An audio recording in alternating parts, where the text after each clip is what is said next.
मृगराज, शांत। लगता है बहुत शीघ्र मेरे उद्देश्य की पूर्ति होने वाली है। इससे पहले कि वे लोग यहां आए, आप कुछ देर के लिए अंतर्धान हो जाइए। चलो।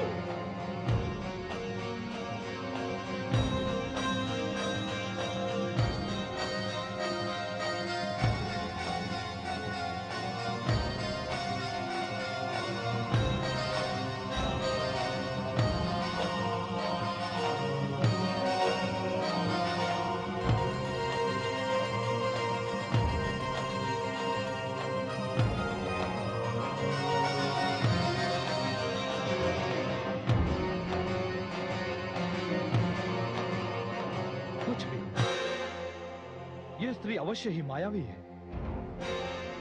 वनराज के दहाड़ने की ध्वनि तो मैंने भी सुनी, किंतु वनराज दिखाई नहीं पड़ रहे। वो आजकल तो व्यर्थ में ही घबरा गया था, किंतु उसने स्त्री के रूप की जो प्रशंसा की थी वो कम थी। यहां तो रूप का एक सागर है, सागर। हे देवी, प्रणाम। मैं तीनों लोकों के विजेता देवराज इंद्र के घमंड को चूर चूर करने वाली महाप्रतापी दानव सम्राट महिषासुर का महामंत्री हूं। महिषासुर से संबंधित कोई भी व्यक्ति इस योग्य नहीं जिसका मैं स्वागत करूं।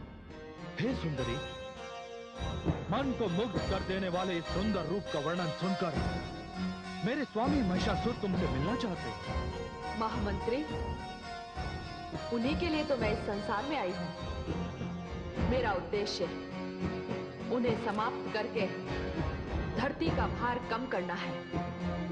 इसलिए आप अपने स्वामी से जाकर कहिए कि मुझे निमंत्रण देना अपने काल को निमंत्रण देने के समान है। हे सुंदरी, जितना सुंदर आपका रूप है, वाणी से आप उतनी ही कुटिल हैं। क्षमा करें, आपकी वाणी और आपकी सुंदरता एक दूसरे से मेल नहीं खाती। मैं विवश हूं, अन्यथा आपको अभी बंदी बनाकर अपने साथ ले जाता। यदि मृत्यु की इच्छा है तो ये भी करके देखो। हे सुंदरी,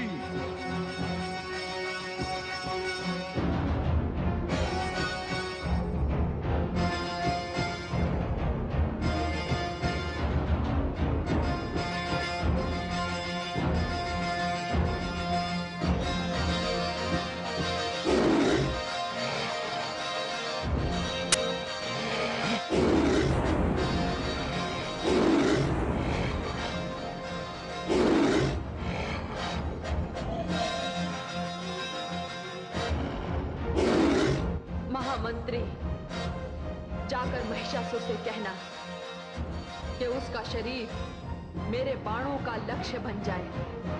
उससे पूर्व ही पाताल में चले जाने में ही उसकी कुशल है। और यदि युद्ध करने की उसकी इच्छा है तो अपनी पूरी सेना के साथ यहां चला आए। मेरे शस्त्र और मेरा मृगराज दोनों ही दानवों के रक्त के प्यासे हैं। हे हठी स्त्री, तू यही ठहर। मैं अभी अपने स्वामी महिषासुर के पास जाकर तेरे लिए दंड निश्चित करवाता हूं।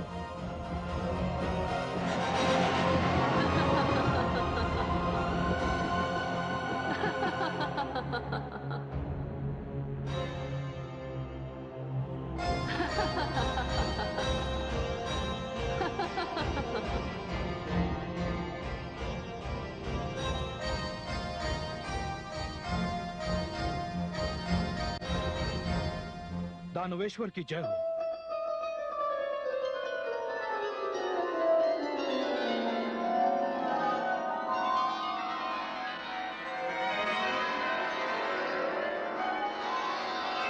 ये क्या महामंत्री, आप उस सुंदरी को अपने साथ नहीं लाए? कहीं वो वहां से चली तो नहीं गई? जी नहीं महाराज, वो स्त्री तो वही है, किंतु क्या? हम दानवों के शब्दकोश में ये शब्द है ही नहीं। हे महाराज, सच पूछिए तो वो स्त्री केवल दिखने में सुंदर है, बातों में बहुत ही कड़वी है। महाराज, मैंने जाकर उससे कुछ प्रश्न किए, किंतु उसने मेरे प्रश्नों का उत्तर देने से पूर्व मुझसे ही कुछ प्रश्न कर लिए। महाराज, मैंने उसके प्रश्नों का उत्तर देने से पूर्व सोचा,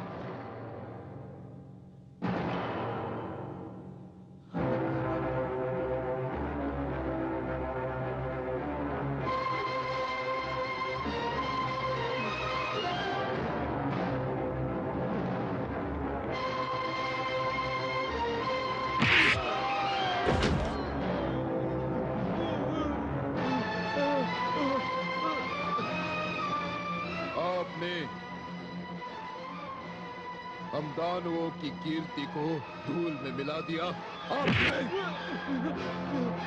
आप एक स्त्री को यहाँ नहीं ला सके, एक स्त्री को। आप जैसे व्यक्ति असुर और दानवों का प्रतिनिधि नहीं हो सकता। आप जैसा व्यक्ति मेरा महामंत्री नहीं हो सकता, नहीं हो सकता।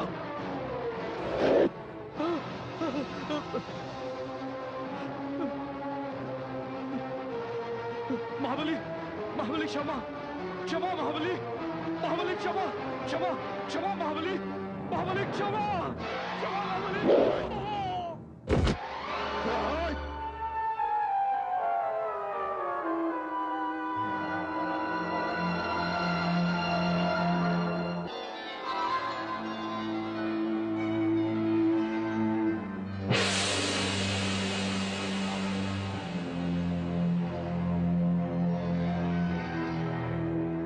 कौन हो तुम? हम यमदूत हैं। आपने अपने महामंत्री का वध किया है और देह के नियमानुसार हम उसके प्राण लेने के लिए आए हैं। नहीं, तुम यमराज के दूत हो, तुम देवताओं में से हो। इसी कारण मैं तुम्हें एक असुर के प्राण छूने नहीं दूंगा। तुम जानते हो ना कि इस समय इंद्र मैं हूँ। क्या मेरी आज्ञा से सारे कार्य होते हैं? आप सत्य कह रहे हैं, किंतु जब तक यमपाश हमारे स्वामी यमराज के पास है, तब तक हम यमदूतों से प्राण हरने का अधिकार कोई नहीं छीन सकता। यमराज कहाँ है? यमराज, यमराज! आपने बुलाया दानवराज?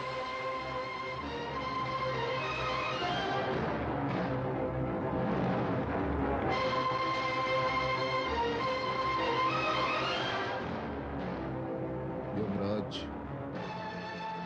तुम समस्त देवताओं की शक्ति और अधिकार मैंने छीन लिए थे, फिर तुम्हारा इतना अधिक साहस कैसे हुआ? आप सत्य कह रहे हैं। देवेंद्र के सिंहासन पर आप विराजमान है, किंतु यमपाश अब भी मेरे हाथों में है। मुझे ऐसा लगा कि ये अधिकार अभी भी मेरे पास ही है। तो फिर आज से मैं ये यमपाश तुमसे छीन रहा हूं। ये अधिकार भी आज से मेरा हुआ।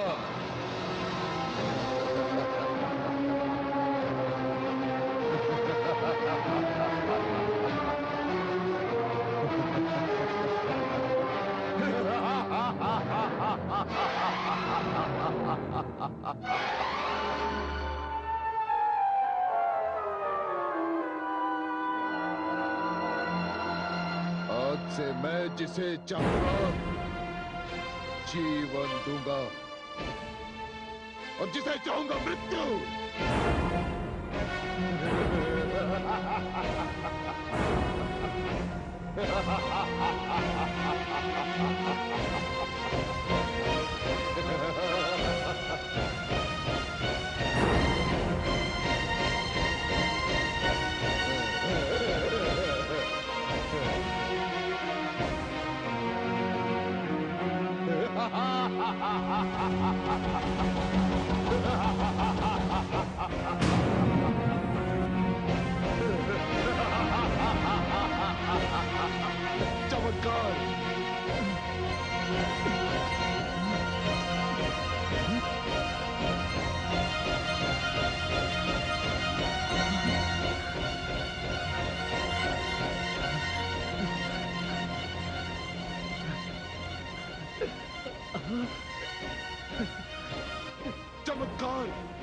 चमत्कार हो गया।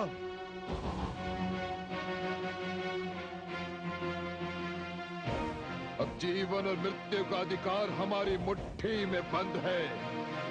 यमराज, तुम जाओ, जाओ। और महामंत्री, यमराज के हाथों से यमपाश छीनकर हम अति प्रसन्न हैं। इसी कारण हम तुम्हें क्षमा करते हैं। जाओ। दानव सम्राट, यह आपके विशाल हृदय की पहचान है। जाओ जाओ।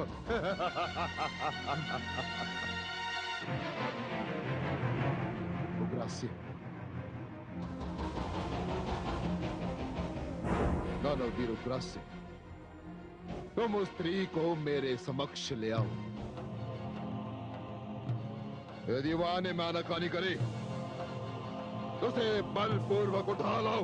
जाओ। जो क्या दानवेंद्र, मैं कुछ ही क्षणों में उस स्त्री को आपके समक्ष प्रस्तुत करता हूँ।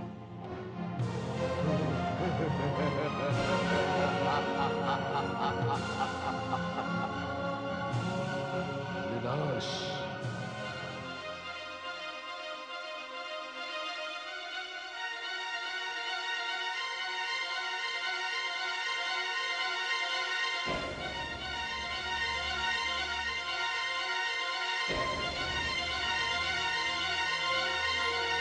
हे भगवती परमेश्वरी, ये क्या अनर्थ हो रहा है? आपने जो विभाग मुझे दे रखा था और मृत्यु के कार्य का जो भाग देवादिदेव भगवान शंकर को सौंपा था, अब ये सभी कार्य महिषासुर ने स्वयं अपने हाथों में ले लिए हैं। नहीं महादेवी, महिषासुर ने यमराज के हाथों से केवल यमपाश छीना है, किंतु उसे इस बात का तनिक भी ध्यान नहीं कि यदि वो इस यमपाश का दुरुपयोग करना भी चाहे तो भी नहीं कर पाएगा। तो फिर उसके हाथों जिसका वध हुआ वो महामंत्री जीवित कैसे हो गया? इसका सटीक उत्तर तो आपको आदि प्रजापति ब्रह्मा जी दे सकते हैं। मेरे विचार से महामंत्री की मृत्यु महिषासुर के हाथों नहीं लिखी है, इसीलिए ये चमत्कार हुआ। इसी भ्रम में महिषासुर वास्तविकता से इतनी दूर चला गया जहां से उसे सत्य के दर्शन तब होंगे जब यम का पाश उसे स्वयं जकड़ लेगा। धन्यवाद भगवती परमेश्वरी, धन्यवाद। आपका ये भेद मेरी समझ में आ गया है। अब अपने स्वामी महिषासुर की इस यमपाश वाली उपलब्धि के कारण पूर्णतः निश्चिंत होकर दानव उग्रास से रणचंडी भगवती दुर्गा के समक्ष आ रहा है।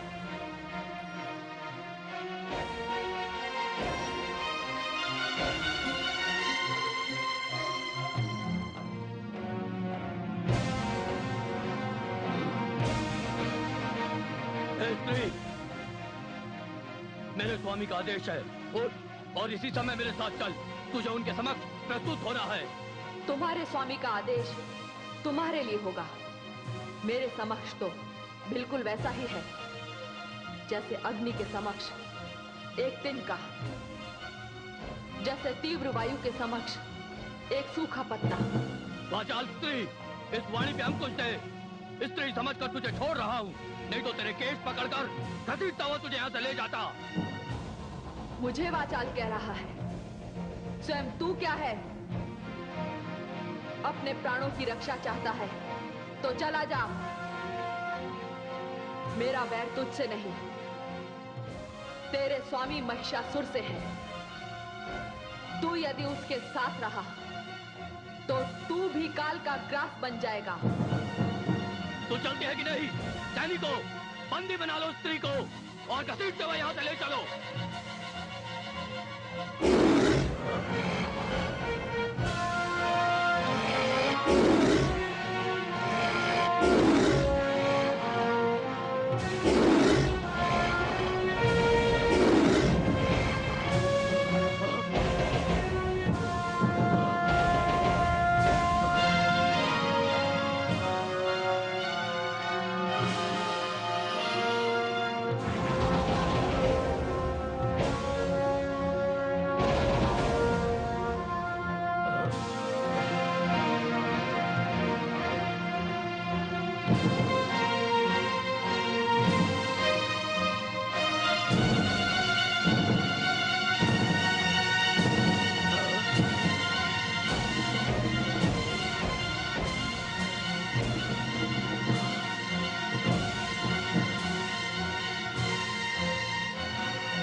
लश्कर अभी तक नहीं आया महामंत्री? क्यों नहीं आया?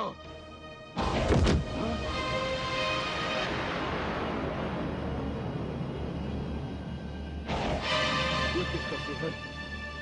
कौन है ये?